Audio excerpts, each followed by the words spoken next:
Bonjour, je suis à Rennes pour la 33e édition des Assises nationales des commissaires aux comptes qui est consacrée à la durabilité. On va faire une série d'interviews. On commence tout de suite avec mon invité, Laura Lange, philosophe. Laura, bonjour. Bonjour. Alors, vous êtes intervenue lors de ces assises et vous avez évoqué la croissance. Mais qu'est-ce que la croissance?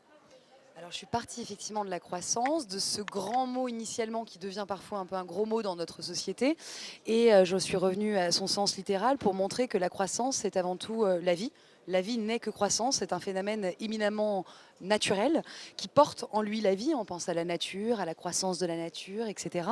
C'est un phénomène naturel qui porte la vie, qui est devenu aussi un phénomène culturel dans nos sociétés néolibérales, capitalistes, qui porte plutôt en lui la mort, on pourrait dire. La mort, le mort and mort, on court toujours plus au risque que meurent et meurent certaines choses, comme évidemment notre rapport aussi à la nature. Donc ce qui m'a semblé intéressant, c'est de voir combien la croissance culturelle nuit à la croissance naturelle et donc engage une forme de décroissance. C'est la raison pour laquelle aujourd'hui on s'interroge, devons-nous être dans la décroissance ou repenser la croissance de manière plus raisonnée, avec responsabilité, etc., etc. Alors, vous évoquez la croissance raisonnée, la question de durabilité est extrêmement prégnante. Comment avoir une croissance plus raisonnée et raisonnable?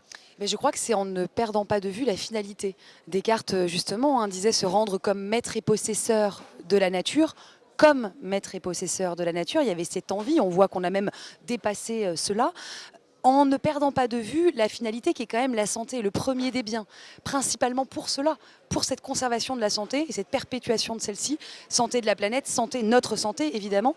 Et donc c'est ça que je trouve assez intéressant, c'est de ne pas perdre cette finalité. Et je pense que si on ne l'oublie pas, eh bien la croissance ne peut plus faire croix sur le sens et ne peut plus courir l'indécence. On va conclure là-dessus. Ça marche, Merci. merci, merci.